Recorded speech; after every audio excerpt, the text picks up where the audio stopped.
Shabbat Shalom from Temple Concord. This week our Torah portion is Emor, and Emor teaches us the holiday cycle. It's not that we haven't learned about some of the holidays before, but in this portion we go through the significance of the holidays and what each of them mean. There are lots of reasons to explain the holidays and lots of reasons to celebrate them. But one of them that we don't talk about often enough is the notion of living life to a Jewish rhythm. We live in a world where there are other cultures that are dominant. And in our world, if we want to, we can ignore the Jewish calendar altogether. To choose to live by the Jewish calendar means that we're allowing ourselves permission to break away from the daily pattern of life that most of our neighbors use and live by.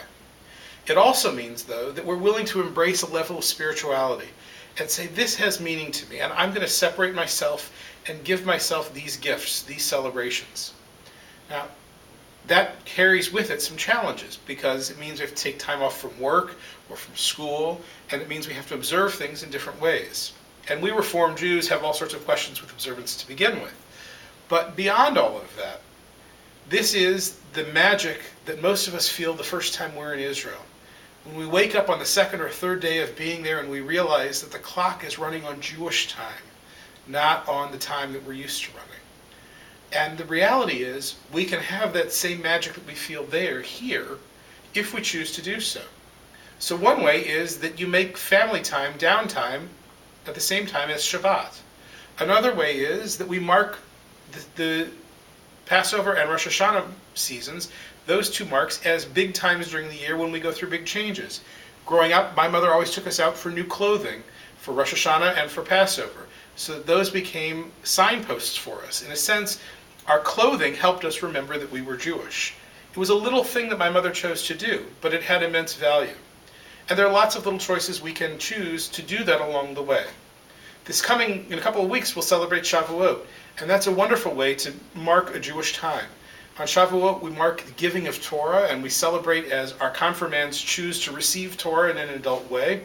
And if we celebrate that night with learning and with celebrating, then we're saying we're willing to put time aside here. And it's not just Memorial Day weekend and not just the end of the spring or the beginning of the summer, but rather this is a high point moment for us as Jews. This is receiving Torah and accepting that gift fully and living with it.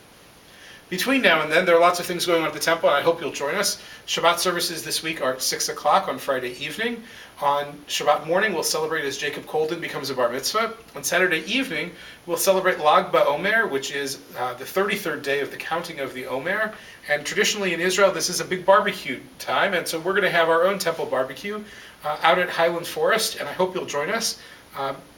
By all means, contact Stephanie Marshall for more information. It's a lot of fun. We'll be roasting marshmallows and making s'mores and having hot dogs and having a good time, and the weather looks to be beautiful. On Tuesday, our Synagogue series, our film series, will conclude for the year with a wonderful film, To Die in Jerusalem. And next Friday evening, we'll join together on the 18th to celebrate Education Shabbat, the accomplishments of our children in our religious school, and we'll also give special recognition to Barbara Baum, who for 25 years has given her heart and soul to our kids and our temple and our school.